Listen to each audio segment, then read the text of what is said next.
Yes, welcome on in, everybody, to the Saturday Night Network for another edition of our countdown of SNL's greatest cast members of all time. My name is John from the SNN, and I am so excited to be with you tonight to continue this countdown and get inside the top 20 greatest cast members of all time as voted by you, the fans. Things are really heating up with, we can count. There's only a few more shows to go where we will reveal the full list. And I'm excited to have two people on the countdown tonight that are appearing for the first time on the countdown. So we get to get all of their opinions of the list so far and the three names that will be revealed tonight. So let me bring in one of the most analytical people in SNL history. And that is the SNL stats guy, Mike Murray. Mike, how are you?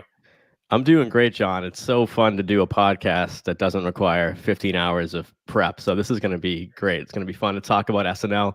I said earlier today, I'm like, I can't remember the last time I watched SNL just to enjoy it. So I got to watch old sketches and kept my stopwatch in my pocket. It was great. That is very exciting, Mike. I'm sure the listeners will be very excited to hear you talk about some other things besides just the power rankings and the stats. And then next Wednesday, you'll get back into it. So looking forward to hearing your thoughts tonight. And joining us as well is one of our great friends and patrons here at the SNN, and that would be Fred. So Fred, how are you doing, man? I'm doing great. Probably my list is probably less analytical than Mike's, but great to be here. Just wearing my foliage colors and can't wait to discuss. Yes, for sure. Well, excited to have you on, Fred. It's always so great to get to hear your thoughts every single time you join us on the show. I would love to know from you, Fred, since it is your first time joining us on this countdown, when you put together your list, how were you looking at the cast members and sort of parsing through who was greater than the others? What were the criteria you were looking at? So, and I feel like probably like the way I went about it, I mean, it's kind of true to me and like the list I was trying to create, but I kind of knew like who I have a bias towards and like rings true to me. But then I also tried to be like considerate of like the fact of like, who's legendary, who's classic, who's like, like, representative of the show. And then kind of then like reassess and see like where I can slot them in and kind of like gut check that and like sprinkle some of them in or like shift them up. So, there wasn't quite a science to it, but I also have some names on mine that are haven't shown up so far and may not show up at all. So also stay true to myself. Yeah.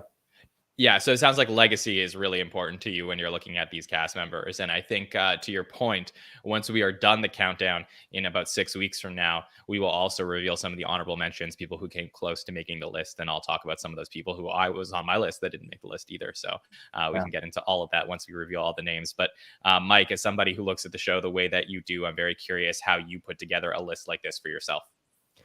Probably completely differently than how I do my show on by the numbers, usually on Wednesdays. I was just thinking of who meant the most to the show, like taking my favorites out of it, not thinking of singular moments, but who understood the show and just did the assignment as good as possible in history. So looking at top 10, top 20, and getting to 50, then there's some names that you're saying, I can't leave this person out no matter what. So that was easy to fill in some at the top. And yeah, just people that were born and bred for SNL, but also mean the most to the history of the show, because I'm a huge sucker for the history of SNL and what it's meant to TV. And so just taking away post SNL career, I mean, I don't know if that was a requirement to do that, but I did that. I wasn't thinking of any box office success or anything afterwards, just what they gave to the show and what they've contributed to make the stay on for 50 years. I totally agree. I don't factor in what they did off of the show post SNL cast career, but I do factor if somebody does come back and contributes to the show after the time that they were a cast member. I think that can up your legacy, or it can potentially ruin your legacy. And for sure, put that on the line every time you come back. And that's why it's a factor for me, but it may not be a factor for everybody. But I'm going to put up the list so far, the 29 cast members we have revealed over the last few weeks. So if you're just checking it out for the first time, pause the podcast here. You can go back to other shows to watch and see who was revealed. But here we go. Here are the first 29 cast members we have discussed on the podcast so far. And I'll read out those names for everybody listening in, and then I'll get the opinions of Mike and Fred. So from 50 all the way up to 22 now, we start with Kevin Nealon, then Joe Piscopo, David Spade, Mikey Day, Tracy Morgan, Chevy Chase, Jimmy Fallon, Bowen Yang, Martin Short, and Sherry O'Terry. At 40, going up, Ego, then Taryn Killam, Chris Parnell, John Lovitz, Beck Bennett, Jane Curtin, Seth Meyers, Daryl Hammond, Anna Gasteyer, and Bobby Moynihan. From 30 up, we have Tim Meadows, Vanessa Bayer, Bill Murray, Rachel Dratch, Adam Sandler, Jan Hooks, and then last week we revealed 24, 23, and 22, and those were A.D. Bryant, John Belushi, and Molly Shannon. So, Mike, what do you think of the list so far? Lot of commentary to be made. I'll shout out Chris Parnell and Taryn Killam just because I'm glad they made the top 50. I feel like they're not fan favorites per se, but were so good at the show when they were there, and some of my personal favorites. And then elephant in the room, John Belushi does not make the top 20. So hate to break that news again this week, but that's a little crazy to me. And then we have some current cast. So Ego, Mikey, Beck, who just left, so not current but recent, and then Bowen. So I'd be curious if they made the top 50 in 10 years, but I wouldn't argue if they were. Yeah, we had a very interesting discussion about the legacy of John Belushi last week and if he really does deserve to be in the top 20. I mean, I think he does. I think he's low on this list so far. And, we speculated as to why the listeners may have not have voted him the way that he was highly considered maybe 10 years ago. Like Rolling Stone had put him at number 1 on their list. Even if we didn't love their list, at least we know that other people consider Belushi the greatest of all time.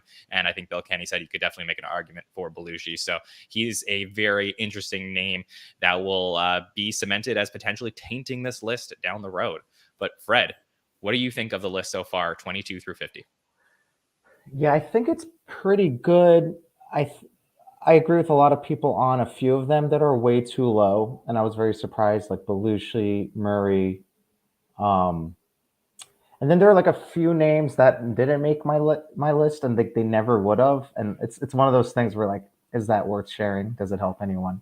But I'm pretty surprised about like David Spade. I'm pretty surprised about. I don't know. 50 is a lot. I get why he's in there, but I don't know. I think that was kind of a surprise on here. But yeah, Bill Murray and the Belushi. Oh, sorry, and Daryl Hammond. Those are the 3 that really stood out to me about being like too low. Yeah, that's totally fair. And I don't think you're wrong on Spade. And I will make one more point about John Belushi, and then we'll close the book on this conversation for now, which is every week we give it about a week or so, and then we post the results on social media so that those who may or may not have listened to the podcast but still wanted to find out what was happening with the list can see the results. And we got a ton of comments today on Instagram being like, well, this list is completely invalid if John Belushi isn't in the top 20 or top 10. And I just want to say to all of those people, you voted for the list, so or you didn't, and that's your problem either way. So this is on you. If you wanted John Belushi to be up there, you had to put his name down. We gave you plenty of time to do that, as our social media followers could have. But either way, the fun of this list is that you at home may be making your own as we go. And I would love to see, as we get towards the end of these rankings, your own lists and what you came up with for the top 50 as we start to look ahead to season 50 of the show. And I'll just add in my 2 cents. Statistically, is 50 cast members out of 164 eligible. So that means if you voted for somebody top 50, then that means they're in the 30% of best SNL cast. So if you think about it that way, like Fred mentioning Spade or me mentioning some new, more recent cast members, just think about, are they in the top 30% of anyone who's ever been in the cast? So that's kind of how I thought of it too. Yeah, it's no slight to anyone. Like I didn't mean like that, but like exactly, it's just like, there's a lot of competition. For sure. And we have 3 more names that are coming in tonight, and I'm curious to see where you all put them on your list. So let's get right to it. Let's start right now with number 21 on the list. This happens to be one of my favorite cast members of all time. I loved watching this person on the show for 7 seasons on the show. And that is the one, the only, the great Andy Samberg here at number 21. You may know him as being a part of The Lonely Island, where he produced digital shorts on the show for many, many seasons in 138 episodes on the show. Good for 25th all time. 542 sketches, also 25th all time. Very interesting, weird stat quirk there. But yeah, I mean, this was a guy who came onto the show with some all-time greats and found his niche on the show and dug into it and changed the way that people watched SNL and comedy for generations. I mean, he is a trailblazer, and him and his team of The Lonely Island are trailblazers. And I have argued on other podcasts in this one that I think The Lonely Island are SNL Hall of Famers. But Andy Samberg, as a cast member, where do you parse him and what he brought to the show versus The Lonely Island? These are all interesting questions. Either way, the fans voted him here at number 21. So, Mike Murray, thoughts on Andy Samberg and his place on the list? If I had to predict where the SNN listeners and patrons and podcasters voted, this makes perfect sense to me. Might be a little high up in, like I said, mentioning the entire history of the show, but I have no problem with it. I'm a huge Andy Samberg fan. And considering that he came in season 31, and that was with Hader, Wig, and Sudeikis had just joined. So the fact that we haven't seen them yet, that doesn't surprise me, because I feel like the fans would put Andy fourth in that list. And I kind of view them as like a Fantastic Four.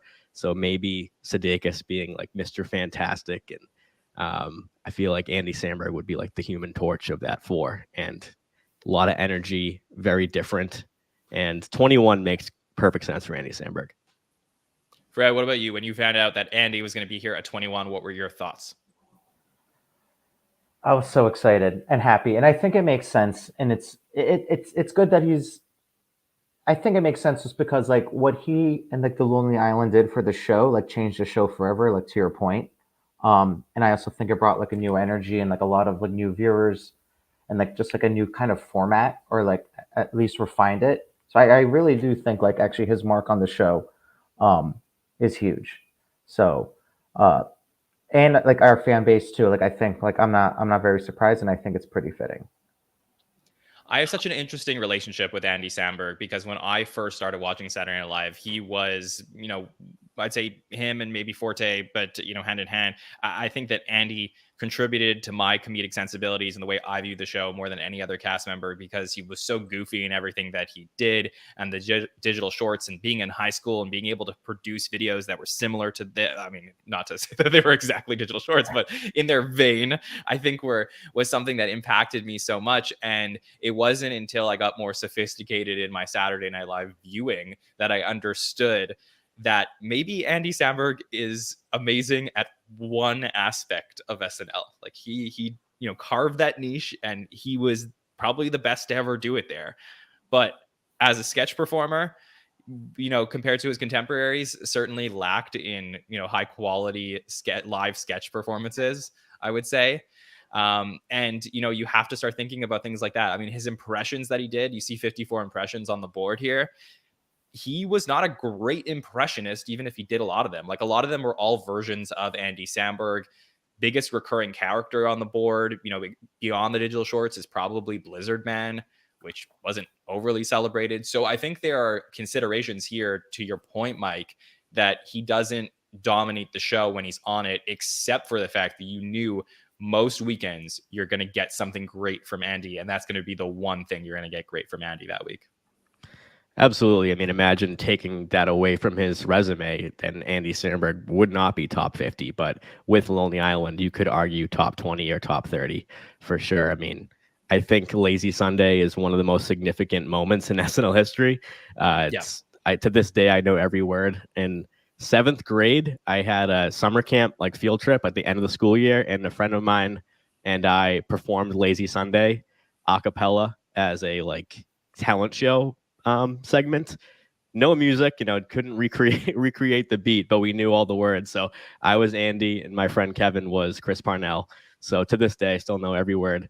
And YouTube was starting out, and it just made SNL into the 21st century. And for that alone, Andy Samberg has a very significant role in SNL history.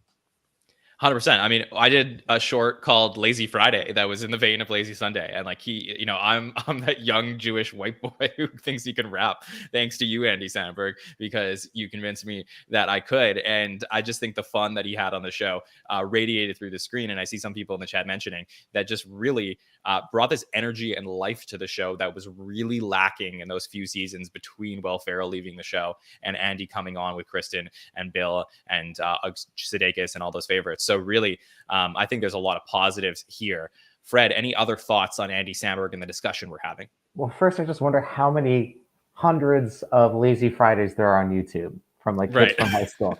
But I agree with everyone else. Like he just like is always smiling and just has great energy. Like he's a person where like where my list like gets biased. I just like enjoy watching him do anything. But I mean, like I understand everyone's point, and I'm convinced. But I do wonder, like, if people were, and like this is just like thinking out loud, like if we're gonna like distill 10 segments of SNL, like sketches or what have you, I feel like Lazy Sunday would be in that top 10.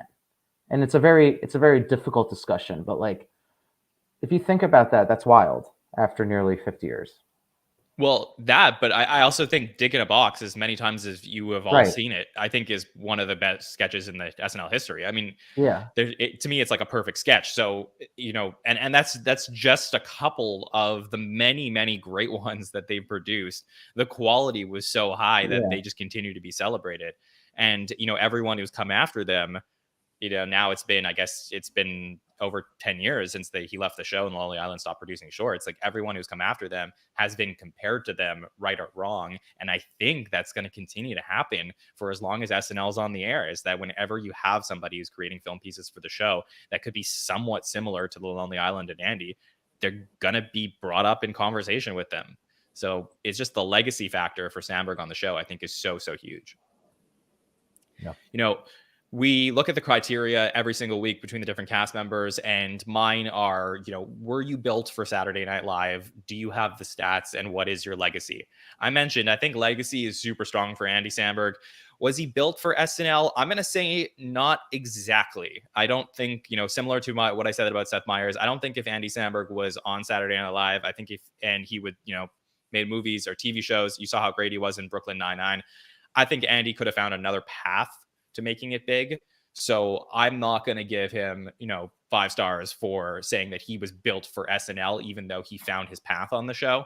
Statistically, pretty good though, Mike. I think, 3.79 SPE, that's good for his 32nd all time. So, you're at least seeing him, even if you think you're only getting one digital short a night, you're still seeing him in at least 2 or 3 other sketches a night, which is a pretty strong SPE, I would say, for what you would think of Andy Samberg. And then as far as where he landed on the cast season to season, 31, he was 8th, 32nd, he was 8th, 33rd, 7th overall in sketch appearances, 34th, 7th, 35th, 8th. So not so great, but season 36 and 37, he was 3rd place on the cast there. So towards the end of his career, really took over the show more than he did previously. So statistically, how do you feel about Andy Samberg when you think back to him? That jumped out right away. That's a really impressive number, the SPE sketches per episode, because like you mentioned, John, if you get that one Lonely Island, he's going to be the star usually, or, he's always going to star in them. So just right there alone, that means he's going to appear all over the show. So, and he was in a small cast, but a stacked cast. So a lot of people to be fed in that cast. So that's impressive. And 7 seasons, I mean, that feels like the kind of perfect number these days. I would say maybe 5 or 6 is good too, but he kind of left at a really good time. And as you mentioned, Brooklyn Nine-Nine following SNL was a great transition for him. And only 5 live from New York. So that's impressive in 7 seasons. Yeah, he was not a big part of what we like to talk about on the By the Number show. He was not a big primetime guy. Like, yes, they would have digital shorts that would typically air before update, but if we're valuing, eyeballs on the show, he did not really, you weren't starting many episodes of the show with Andy Samberg there as far as screen time is concerned. So I will be curious how he'll do in power rankings one day, Mike, when you get back to his time on the show. Yeah, I can't wait for that era of the show, my high school era of SNL, to analyze all those shows. Fred, I want to talk about some other moments from Andy's career. So looking back at some of the, sketches and times that you remember with him on the show, what are some things that come to mind? So another video that just like kills me is Shy Ronnie. Like both of them. That video really cracks me up. And then just like I know like we keep talking about like Lonely Island, but I really like the underage like buying beer sketch. I feel like he's always playing like high school kids or like children or toddlers often. Right. But I love that like buying beer sketch. I don't know like what it's technically called, but I think that's a great one. Yeah, he is always playing some variation of that. And I think Yeah. that's why he was relatable. And whenever he was playing something different, it always made you laugh. I do think he is, like, I saw the word goofy in the chat at one point. I think he's just so naturally goofy. He would be one of those people that if he ever makes a cameo in like a current day episode of the show, like let's say we're watching an episode of season 49 and Andy Samberg popped up in a sketch, I think we're like all so excited about that because he just brings pure joy in everything he does at the show. Mike, for you, when you're going back and watching some Andy Samberg moments, any others that you want to bring up? Yeah, a couple I wrote down right away looking at what the three cast members were talking about tonight was Dear Sister with Shia LaBeouf, which I've rewatched 50 times. Ross Trent, Space Olympics. So again, those are digital shorts. And then for Blizzard Man, I thought that's probably the most Andy Samberg character he has. Like if you didn't know who he was. So I just shout out to Blizzard Man. And then I wanted to comment on, I mean, we have to mention Laser Cats, of course, but is his straight acting, to mention him being goofy, is his reactions. We talk about people in SNL who are like the reactor versus the crazy character. His acting in the Jonah Hill Andy's dad sketch, that pre-tape, is like so good. So I rewatched that one and of course shout out to Jim Downey who played Andy's dad. So I love that one. But yes, Space Olympics and Ross Trent for me are the ones that when people talk about Lonely Island usually get left out, and I'm a huge fan of those. Yeah, I'm also a big fan of I'm on a Boat. I think Mother Lover is, just as good as Dick in a Box in some ways. And then Just in My Pants too. I mean, there's like a lot of really, really good ones that they did as far as music videos are concerned. I think one that doesn't get talked about enough as far as an Andy Samberg recurring character, and it's a very brief thing that he does a couple times in season 32, but he does something called an out of breath jogger from 1982 and an out of breath jogger from 1992. And it's just like him in front of a green screen and he's just like, oh yeah, oh I'm out of breath, I just jogged for so long. And then he'll just like throw in random, he'll be like Lionel Richie, and like he'll throw in like random references to 1982 92, and it's like such Andy Samberg humor. And that's the thing for me is like I remember, sometimes we get really good access to cast members nowadays, but I remember during his time at the show on YouTube, sometimes they would put up like them writing sketches or them watching the musical guests perform during rehearsal, and Andy would be just like having a good time, laughing and dancing. And like just to me, like I think he loved every minute of being at Saturday Night Live. And when he came back to host, that was a huge appearance that was really, really celebrated. So I think there's a lot of positives to talk about with Andy, and I think he is well deserved to be where he's at on the list here. I'll say also from Rolling Stone, where they put him on their list 10 years ago. So funny enough, we like to compare. They put Andy Samberg at 22 on their list. So one spot behind where we ended up having him. They said that Andy pretty much invented YouTube. So as far as, talking about Andy and the Lonely Island and their impact off the show, it was huge. He had absolute staying power with his time on the show. So you knew that every single episode you were excited to see Andy. And then also mentioned Brooklyn Nine-Nine as a really great post-show thing that he did, which we don't necessarily count here, but it is a factor when you're considering the fact that he was a very, very talented guy. So Fred, final thoughts on Andy Samberg at 21. I'm jazzed he's here. I'm jazzed I got to talk about him. I think it's a good spot for him. I had him at 19 on mine, but clearly I have a bias. So yeah, me too. I definitely have a little bit of a bias, and I'll reveal where he landed on my list when we get to the end of the show. Mike, for you, any final thoughts on Andy Samberg and his spot here on the list? Love Andy. Love what he did for the show. Paved the way for future groups to do shorts like that.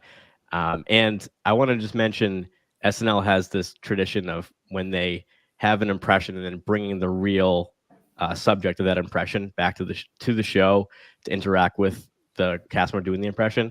And I think two of the all-time greats were when Mark Wahlberg cameoed for the Mark Wahlberg Talks to Animals and the Nicolas Cage. So I remember when Nicolas Cage appeared on that, my jaw hit the floor. It was just one of those cameos that I just never saw coming, even if he did get in the cage 15 times, which he only did it a few times. And I used to quote that all the time. So when he came in on Update and did that, those are two of my favorite all-time cameo of the impression. So shout out to those. Yeah, and I'll just put a button on this by saying SNL 50 in February of 2025. I am so excited to see what Andy Samberg is going to cook up for that show. What he did with Sandler at SNL 40 was really fun. Like that's when you break and stuff like that. Like, was it an all-time great digital short? No, but still, like, he brought it. He had Sandler in there. It was really fun. I cannot wait to see what they're going to do for SNL 50 with potentially a digital short, maybe a PD thing as well. It could be cool to get them all together in one room. So that would be very exciting. All right, that is 21 on the list. Ladies and gentlemen, we are here. We're getting into the top 20 greatest cast members of all time as voted by you. And I'm very excited to talk about this guy who deserves to be celebrated for his time at the show. And that is the one, the only, Norm McDonald here at number 20 on the list. About 5 seasons at the show, I'd say 1993 through to 1998 had some weird bumps in the middle where he was fired off of a Weekend Update, as most of you may know. Most of you may know the legacy of Norm with the OJ jokes and Jim Downey. That story has been told many times. Ultimately finishes with 91 episodes at the show, good for 45th all time, and 207 sketches, 79th all time. Some people do consider Norm MacDonald the greatest Weekend Update anchor of all time. Very interesting to get to talk about. He also did contribute to other aspects of the show, even if he's most known for Weekend Update, most notably, some political impressions and some recurring runners that he did throughout his time there. He would host in season 25 and did unfortunately pass away a couple of years ago, where we did a memorial for him on the podcast a while back to talk about his career and his legacy at the show, because he is so interesting to talk about, one of the most unique cast members in SNL history. So I would love to talk about Norm MacDonald here at number 20. Fred, what were your thoughts when you saw Norm here on the list? Yeah, again, like, I think this makes perfect sense. I think his legacy as far as Weekend Update goes, again, like the political impressions you said, like, I think like sometimes people only remember him for Weekend Update, but like his impressions are incredible. I love his David Letterman. It kills me.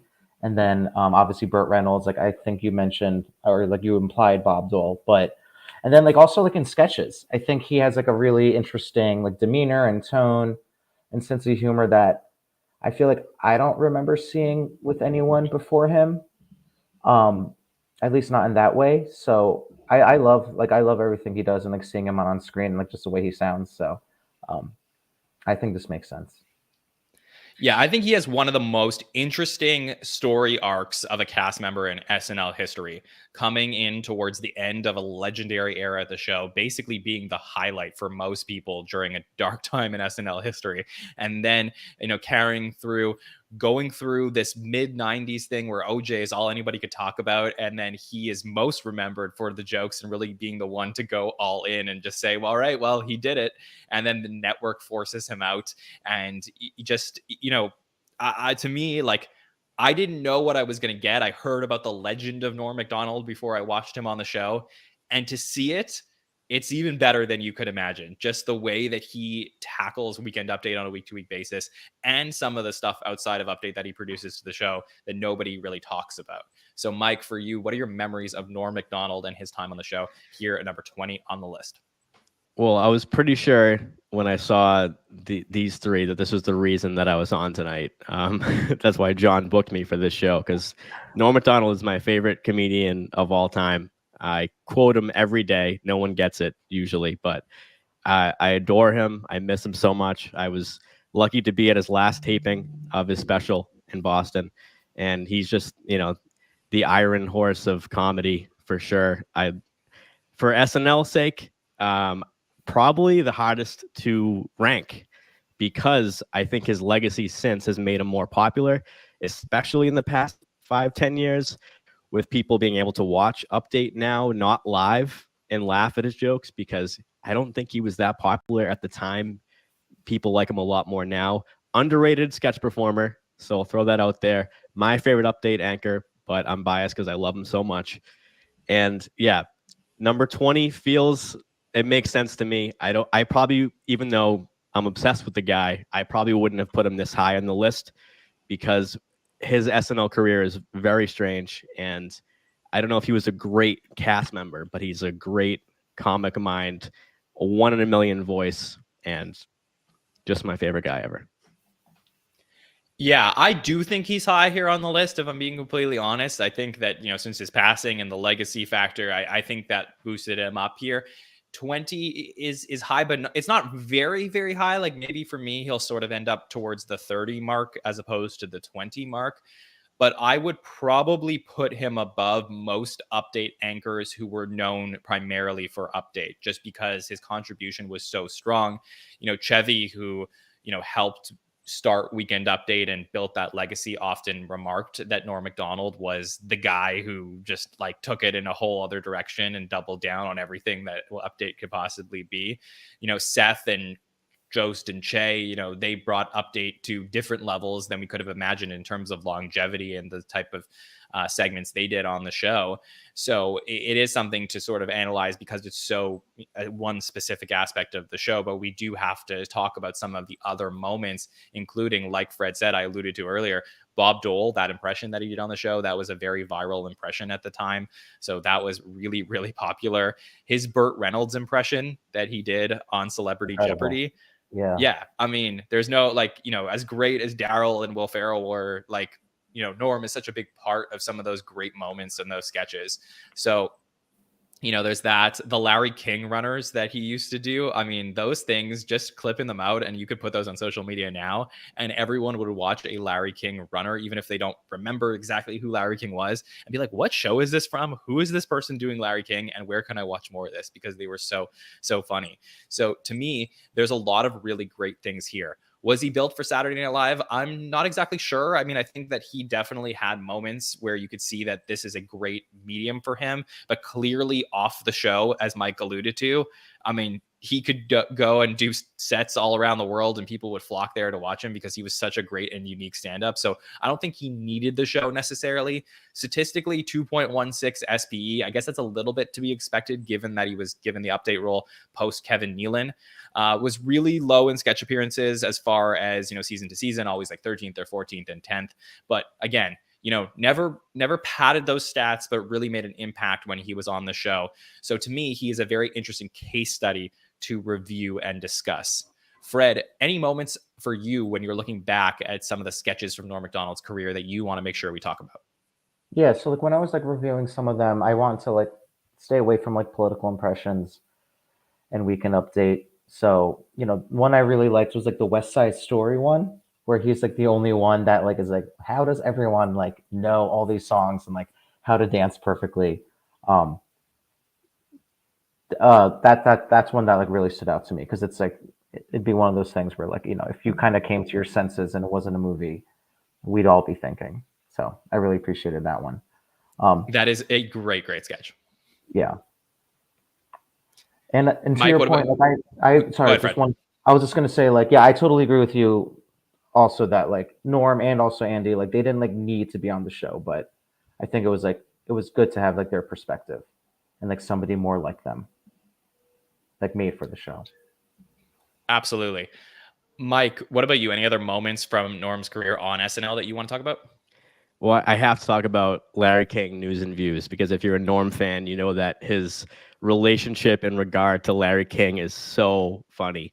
And that, I think News and Views, when I mentioned earlier, I quote Norm every day, might be one of them because of the more I think about it, the more I appreciate the equator. I love that one. And I don't care what anyone says. In my book, Ted Kaczynski is not the Unabomber. Things like that. So News and Views for sure is an all-time. I wish SNL would do more of that. Those quick kind of bumper sketches you can fit in before a musical guest or after update and things when you need to just have a quick laugh.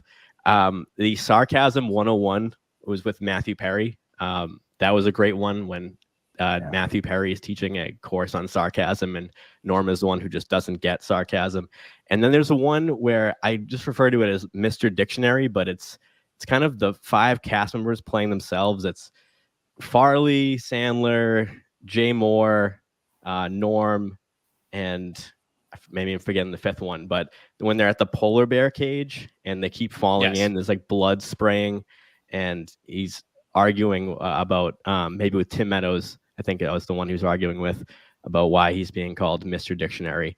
And Celebrity Jeopardy. that, I mean, it's could be considered the best recurring sketch. So Norm Macdonald's stamp on the show is very clear. He's my favorite. Yeah, that David Duchovny episode, the last episode of season 20, where they do the polar bear cage sketch, I often remember that as like being, in a way, like a goodbye to this era as they're eaten by the polar bears, which is not necessarily what they intended it to be at the time. But still, looking back on it, it's a very funny legacy sketch to talk about. So, yeah, I mean, look, Mike, I do have one more question for you as we're discussing and debating Norm Macdonald, which is, it's very clear you love him so much. I love him on the show as well. But how do you rank somebody like Norm Macdonald, who, was so meant for a role that doesn't spread him out throughout the show? It's really tough when you're looking at an update anchor who excels at the job, who may also be great at other things, but doesn't necessarily compare statistically to some of the all-time greats. Kind of what I mentioned in my first commentary on Norm is that he's maybe the most difficult to rank, because you think about his originality, and I feel like on SNL is a great stage for that, to show different styles of comedy. And he's, like I mentioned, like one in a million. I don't know if that's anyone else like Norm on the show or in the history of comedy. So it's at 20 where we have him. I feel like that's fair with the voting, because you're voting maybe just for Norm. But yeah, it's so hard to rank. And I think the Rolling Stone ranking put him like dead last. So maybe Albert Fish made that list because that guy's a real jerk. But he's definitely not the last, definitely not top 10. But in the SNN countdown at 20, I feel seen, and I feel happy about that. Yeah, I didn't compare and go back into previous weeks to take a look, but this might be the most different in terms of actual value from list to list. But Rolling Stone in SNL 40 had Norm Macdonald at 139. So I don't know if that was dead last, Mike. I think Robert Downey Jr. was, if I remember correctly, but it was pretty close to that. And basically, I think he might have been behind Laurie Metcalf and Emily Prager, which is this is asinine. It was just personal. Yes, exactly. Said egregious, he was a Dennis Miller clone with no mullet and no jokes. I mean, Fred, this makes no sense. Yeah, no, totally. But go ahead. No. Yeah, like that's crazy. Like all the people that were put ahead of him. Like I guess, like now that I think about it, like maybe 20 is a tiny bit high. But if you think about like how important he was to Weekend Update, which is a huge part of the show, and how good he was at impressions, or surprisingly good, especially like Bob Dole, like there's a case to be made. I think like those are two big aspects of the show. Yeah, absolutely. I do think that you have to take a look at that this is one of those cases where the stats don't necessarily apply based on impact at the show. So there you go. That's our thoughts on Norm Macdonald here at 20. We'll be so curious where you all have him on your list. And I know some people, our friends in the chat, were a little worried that he didn't make the list, but don't you worry. Norm has a great following, and people, who maybe didn't get to fully appreciate him when he was around, has certainly taken a look back at Norm's career since then and stamped that he is one of the greats of all time. So very thrilled to get to talk about and celebrate Norm Macdonald here at 20 on the list. All right. One more cast member to talk about. Mike, Fred, you ready to do this? All right, let's do it here. Inside the top 20 now, as we get to 19 on the list, the final cast member we will talk about tonight. And it is another Mike. So here we go. Mike Myers at number 19 on the list, who was also on the show for 7 seasons, midway through 89 to midway through 95. Did 115 episodes at the show, 35th all time, 376 sketches, 46th all time. Came in the middle of one of the greatest eras in SNL history and fit like a glove. Just really, it was so hard to do what he did, and he excelled at the show when he came on. Had some of the most memorable characters in SNL history, and is one of the most fascinating cast members to talk about, especially given how great his post SNL career was. I don't think anybody could have expected that things were just going to take off the way that they did. And Mike Myers really dominated movies for a long time. And just, you know, a Mike Myers character when you see one. So over to our own Mike to talk about his thoughts on Mike Myers here at 19. Check one. Sibilance. Just want to make sure my mic was working. We're not worthy. Mike Myers, this is a big hit for the SNN. Should be top 10, I think, on anyone's list. I think he might be hurt a little bit because some of the sketches you watch today just don't hit, as I'm sure they did when they aired. It's before my time. But again, personal story with SNL. My first SNL memory is Wayne's World with Aerosmith. My dad was in an Aerosmith tribute band, and so they had it on tape. So I watched that, and it's maybe one of the best SNL sketches of all time as far as impact, and it holds up. The breaking from Wayne's World and asking the serious questions, and Tom Hamilton, the bass player of Aerosmith, talking about the proletariat and the no blueprint for a dictatorship of the proletariat. I love that line too. And Myers just inspired, I'm sure, Fred Armisen, Kate McKinnon, just these amazing character actors. And his characters were so lived in. They were so authentic. Even if they weren't laugh out loud funny, they felt so thought out. And so this is the definition of someone who was made for SNL. And just like you said, John, came in at this time and started this new era. I mean, didn't start it, but the fact that Phil and Dana were there and Mike Myers came in, featured player in '89, and then just made the show his own. So you could talk about Mike Myers forever. For sure. I mean, Fred, Mike Myers here at 19, we talked about Andy Samberg and Norm McDonald, who I mentioned. Both were not necessarily meant for SNL, or SNL didn't, they didn't need SNL, but I do think that Mike Myers was built to be on this show. He was so successful from the moment he got on there and really figured it out. And, I think no matter what era he was in, Mike Myers would have excelled at Saturday Night Live. So I do think that we have to celebrate him here at 19. What are your thoughts on it?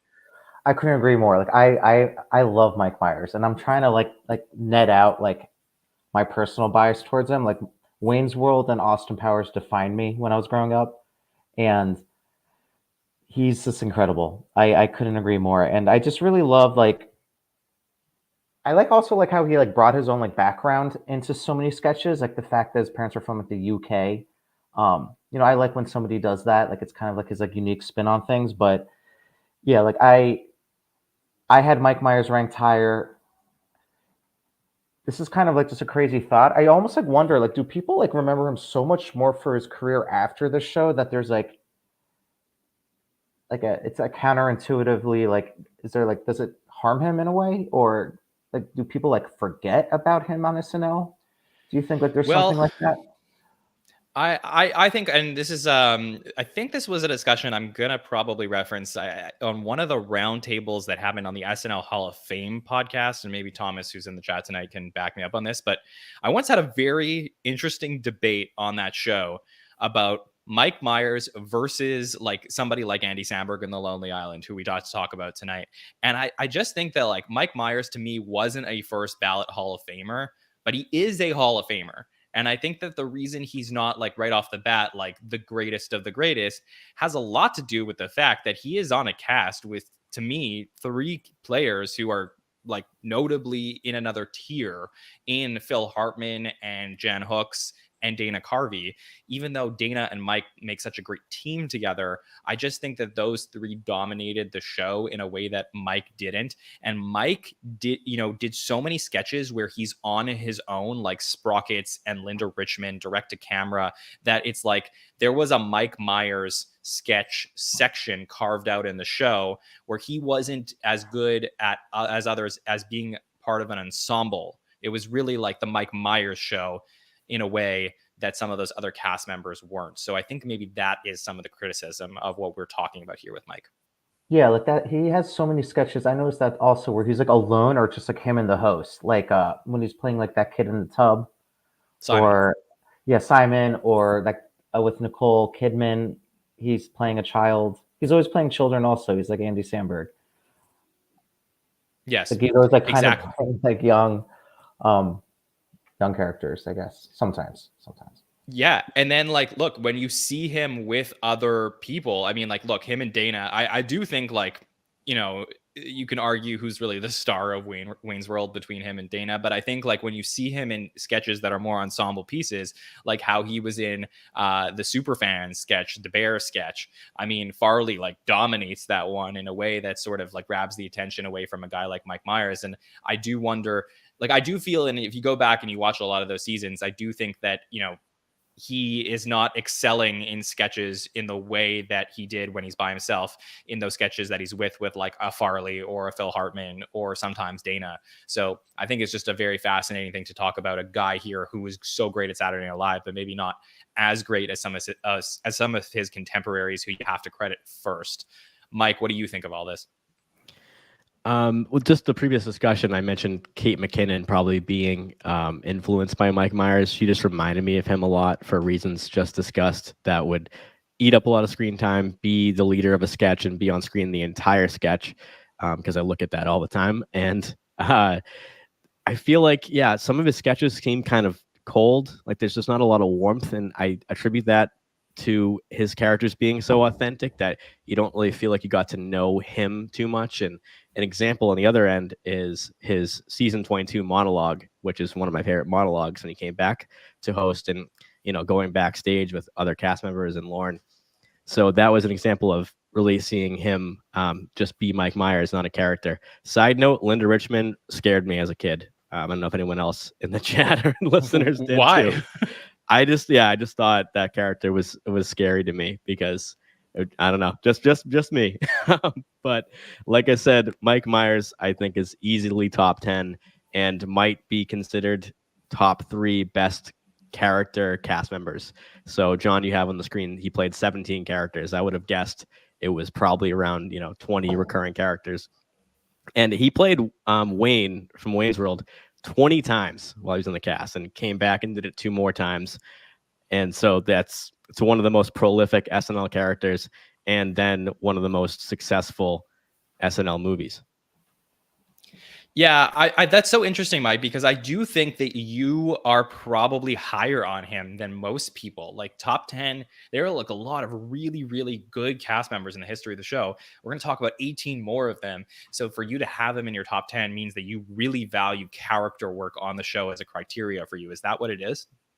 Yeah, just quintessential SNL. It's doing original pieces on the show that they themselves have written. Typically, he actually brought Wayne from Wayne's World from Canadian television, so it was a character that he already had in his back pocket. And probably the best 10-to-1 success story of SNL is doing Wayne's World early in his tenure. And also, Fred, you mentioned him bringing himself, his background, doing the Scottish character.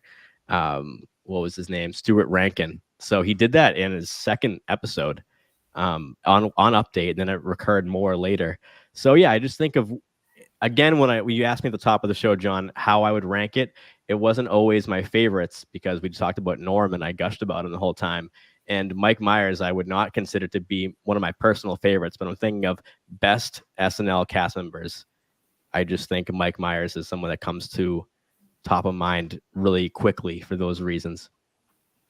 Yeah, I think from the best comparison, if we're just using best as the criteria, so where you built for the show, I do think that he's one of the best cast members in SNL history.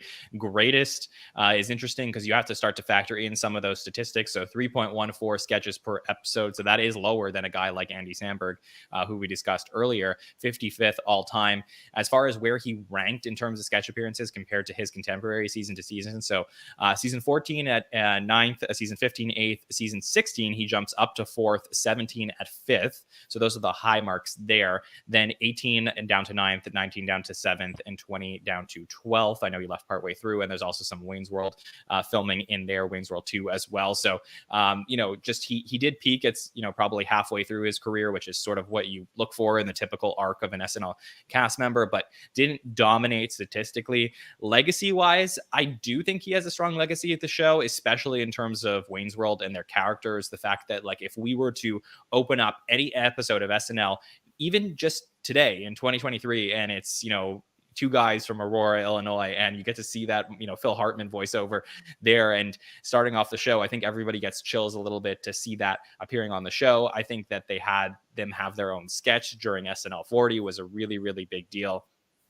So to me, I think Mike Myers is definitely a legacy cast member when you go back and you think about his work there. So he doesn't check all the boxes for me to put him up in the GOAT conversation, the greatest of all time, but I do think that he's in that next tier or so with some of the people that you can start to make arguments for. Fred, for you, are there any other moments from Mike's career that you want to talk about? So this is not planned, but this is my Dr. Evil. me doing Dr. Evil right now. But fun fact, actually, like I saw him at a bar in the Lower East Side of Manhattan like 10 years ago with like a bunch of friends, but I didn't want to disturb them. I kind of get what you're saying, that maybe he's not in everyone's top 10. Like I had him ranked like 11 or 12. But yeah, I mean, I think he's great. So I think this is like a fair spot. It's starting to get tight in this race. Yeah, it is.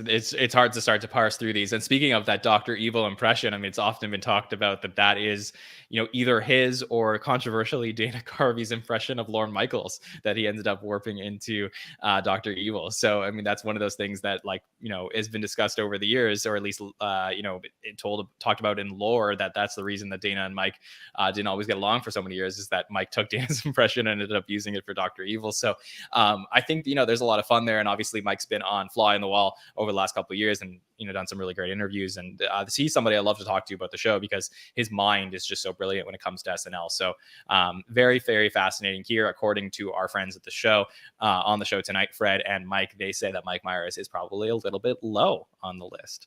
So would be very curious from everybody in the chat where you have Mike Myers on yours.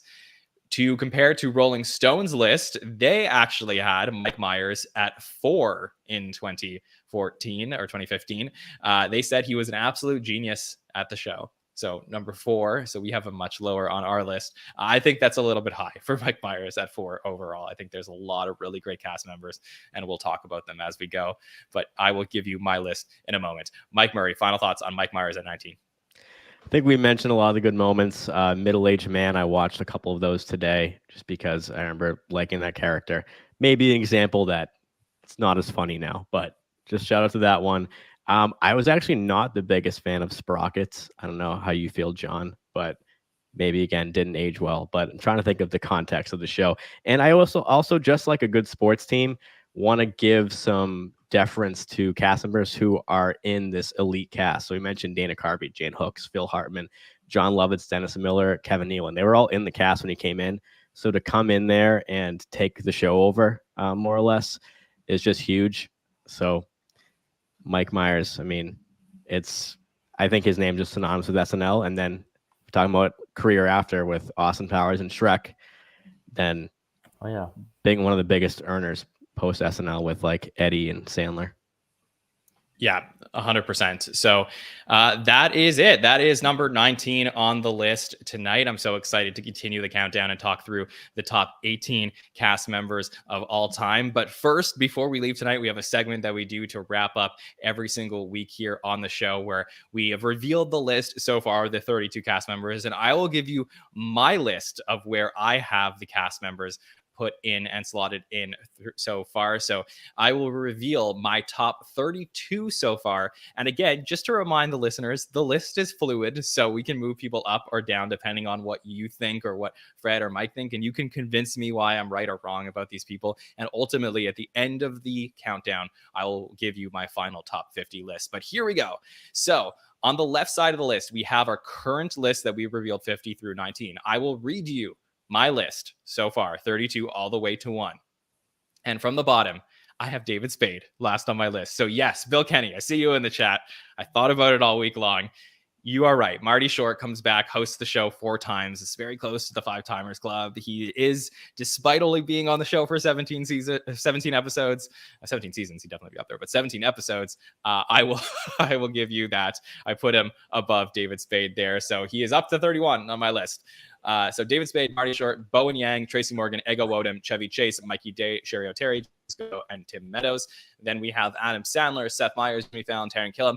And here is where I slotted Norm Macdonald. I was just really thinking about this a lot, about where do I place Norm on the list. I think 18 out of 32 so far is my right spot for him, about the middle of the list so far. I think everybody above him on this list, I can make an argument that contributed more overall to the show during their time as cast members. Everyone below him, I think, like, again, it's sort of hard to parse through, but I really felt like, okay, I'm going to put him above Jimmy. I'm going to put him above Seth, two other, Weekend Update anchors. Jimmy did contribute a lot to the show, but Norm was really, hit probably more. So I think that's my right spot for him at 18. Vanessa Bayer, Anna Gasteyer, or Rachel Dratch go up into the top 15 for me.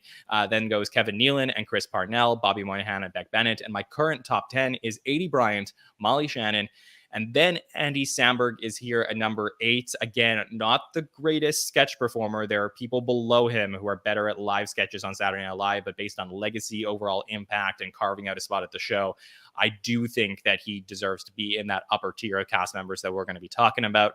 Then is Jane Curtin, John Lovitz, Daryl Hammond, and Mike Myers. Mike, I was really, really not sure about this one. This is the one that I may move down a little bit after having this conversation, but I have him in at 4 here based on the fact that I do believe that overall he was really strong at character work on the show and contributed in a great, great era of the show. Maybe, stayed a little bit longer than he needed to, but still had an important impact. Is he above Daryl or Lovitz or Jane? I think that's the tough one that I'm still deciding on, but I did decide that I was going to put Mike above Andy Samberg, and then I could not put him above John Belushi, Jan Hooks, and Bill Murray here at 3, 2, 1. So that's where I have him right now. Chat, very curious where you think I should have placed these 3 cast members on the list. Fred, what do you think of where I slotted them? As a listener of the show, I'm surprised you have Norm this, I'm not going to call it low. This is still pretty high. At least behind a couple of people, but I think your rearranged list is good. I guess I agree with Bill Kenny about Martin Short, but otherwise, yeah, I figured you would have had Norm a little higher. Over like a Rachel Dratch or something, but I think it's a good list for sure. Yeah, again, favorites is a different list for me, but I'm just trying to evaluate overall impact and contribution to the show, and I think that's where I felt comfortable with them. Again, Norm, I feel pretty confident in my slot for him. So did I with Andy Samberg, but Mike Myers was the one I'm struggling with for sure. Mike is somebody who had him in your top 10. I assume that you're okay with where I place Mike Myers here. Yeah, for sure. I think for me, it would be like 8, 9, 10. I wouldn't go further than that. So I'm sure Mike Myers will drop further than that. But I mean, Bill Murray, I guess I missed that when you showed that earlier, that Bill Murray's already been said. As a cousin of Bill Murray, that's offensive to me. And I think he you could argue he's top 10 or at least top 20. So the fact that he's already been said that's a little crazy. And we mentioned Belushi earlier.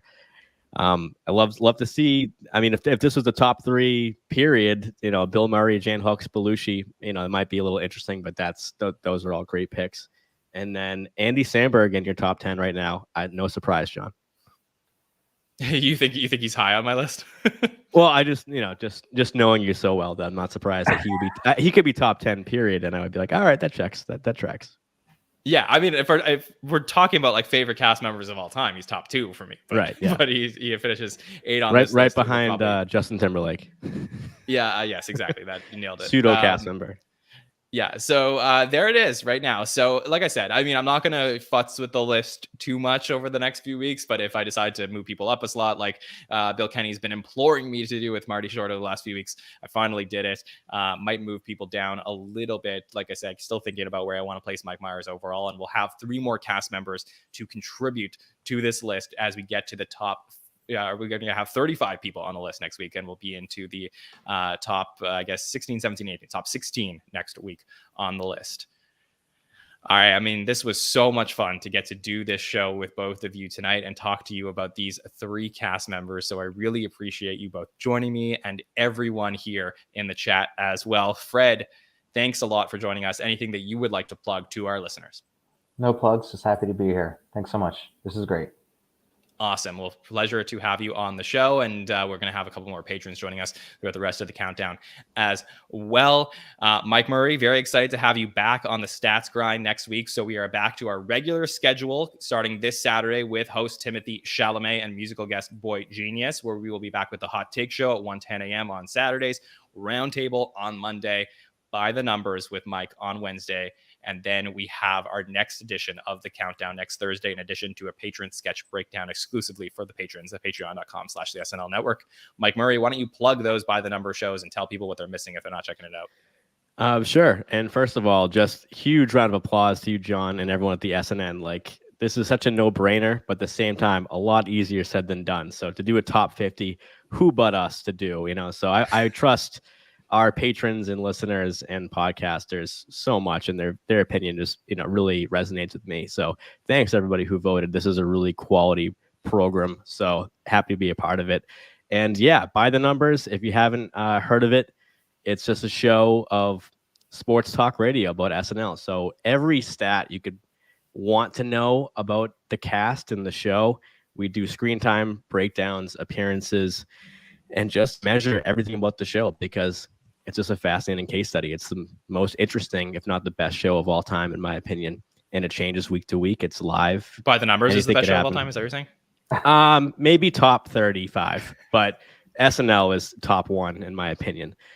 So yeah, check it out. We'll be back, and we actually have Timothy Chalamet, Jason Momoa coming up. They're actually hosted episodes that I've covered, so I get to look back at their first hosting stint and compare them, so we can see how much their numbers go up coming back to the show as a return host. So yeah, check it out Wednesdays at 8 p.m. Eastern, following the live shows.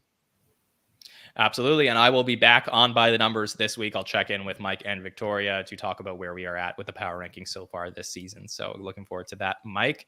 You can subscribe to the podcast on YouTube, Apple Podcasts, and Spotify to never miss a show. Turn on those notifications. You can also follow us on Facebook, Instagram, TikTok, and X at the SNL Network to see all of the fun Timothy Chalamet and Boy Genius content we're going to be posting over the next few days. On behalf of Fred and my man, Mike Murray, I want to thank everybody in the chat for joining us here tonight. My name is John from the SNN. We will see you next time, everybody. Have a good one.